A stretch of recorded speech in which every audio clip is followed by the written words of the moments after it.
सम्राट स्कंदगुप्त भारत का पराक्रमी योद्धा और राष्ट्र रक्षक। स्कंदगुप्त का जन्म गुप्त सम्राट कुमारगुप्त प्रथम के शासनकाल में हुआ था। उनकी मां की पहचान स्पष्ट नहीं है, लेकिन कुछ विद्वानों का मानना है कि वे एक शक्तिशाली राजकुमारी के संतान थे। स्कंदगुप्त को बचपन से ही सैन्य शिक्षा और प्रशासन की गहरी समझ दी गई थी। जब कुमारगुप्त वृद्ध हुए तो स्कंदगुप्त ने राज्य की रक्षा के लिए महत्वपूर्ण भूमिका निभाई। कहा जाता है कि स्कंदगुप्त को अपने पिता की मृत्यु के बाद उत्तराधिकारी के लिए संघर्ष करना पड़ा, क्योंकि कुछ प्रतिद्वंदियों ने सत्ता पर कब्जा करने की कोशिश की थी। लेकिन अपने पराक्रम और समर्थकों के सहयोग से उन्होंने गुप्त साम्राज्य का अधिग्रहण कर लिया। स्कंदगुप्त के शासनकाल में सबसे बड़ी चुनौती हुनों का आक्रमण था। हुन एक बर्बर जनजाति थी जो मध्य एशिया से आई थी और पश्चिमोत्तर भारत पर बार बार आक्रमण कर रही थी। जब उन्होंने गुप्त साम्राज्य पर आक्रमण किया, तब स्कंदगुप्त ने उन्हें रोकने के लिए एक संगठित सैन्य रणनीति अपनाई। कहा जाता है कि स्कंदगुप्त ने अपने दुश्मनों को युद्ध के मैदान में परास्त कर दिया और उन्हें युद्ध भूमि से घसीटकर अपनी राजधानी तक ले आए। यह युद्ध इतना भयानक था कि हुनों को भारतीय धरती से भागना पड़ा और कई वर्षों तक वे भारत पर दोबारा आक्रमण करने की हिम्मत नहीं कर सके। इस युद्ध में गुप्त सेना ने अद्वितीय पराक्रम दिखाया और स्वयं स्कंदगुप्त ने मोर्चे पर नेतृत्व किया। उनके इस साहसिक कार्य के कारण उन्हें राष्ट्र रक्षक की उपाधि दी गई। स्कंदगुप्त ने न केवल एक कुशल योद्धा बल्कि एक महान प्रशासक के रूप में भी ख्याति अर्जित की। उन्होंने युद्ध के बाद अपने साम्राज्य को फिर से संगठित करने के लिए कई महत्वपूर्ण कदम उठाए।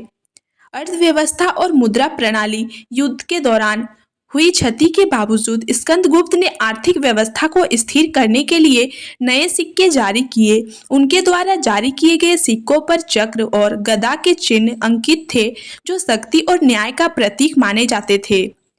सामरिक नीति और रक्षा तंत्र। स्कंदगुप्त ने सीमाओं की सुरक्षा के लिए नए किले और सैन्य चौकियां स्थापित की। उन्होंने सैनिकों को अधिक वेतन दिया और उन्हें बेहतर हथियारों से लैस किया, जिससे गुप्त साम्राज्य की सेना अत्यधिक शक्तिशाली बन गई। धार्मिक नीति। स्कंदगुप्त धार्मिक रूप से सहिष्णु शासक थे। उन्होंने बौद्ध धर्म, वैदिक धर्म और जैन धर्म को समान रूप से संरक्षण दिया। उनके शासनकाल में कई मंदिरों और बौद्ध मठों का निर्माण हुआ। स्कंदगुप्त की मृत्यु और गुप्त साम्राज्य का पतन।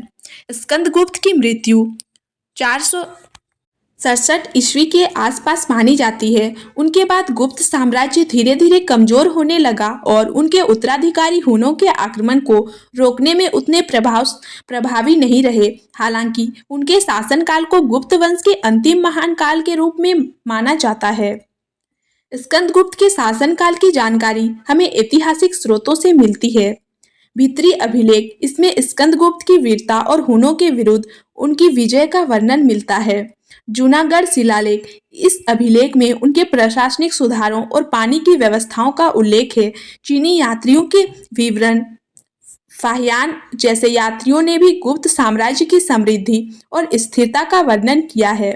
स्कंदगुप्त भारतीय इतिहास में एक महान सम्राट के रूप में जाने जाते हैं। उनके योगदान के कारण भारत को विदेशी आक्रमणों से बचाया गया और गुप्त काल की समृद्धि को बनाए रखा गया। वे केवल एक योद्धा ही नहीं, बल्कि एक कुशल प्रशासक और दूरदर्शी नेता भी थे। उनकी विरासत हमें यह सिखाती है कि कठिन समय में भी धैर्य, साहस और दृढ़ निश्चय के साथ संकटों का सामना किया जा सकता है। सम्राट स्कंदगुप्त भारतीय इतिहास में एक ऐसे महान शासक थे जिन्होंने देश की रक्षा के लिए अपना जीवन समर्पित कर दिया।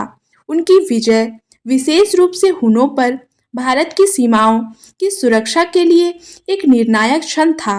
उनका शासनकाल न केवल युद्धों से भरा था, बल्कि उन्होंने अर्थव्यवस्था, प्रशासन और संस्कृति को भी उच्च स्तर पर पहुंचाया। उनकी वीरता, रणनीति और प्रशासनिक कौशल उन्हें भारत के महानतम सम्राटों में शामिल करती है।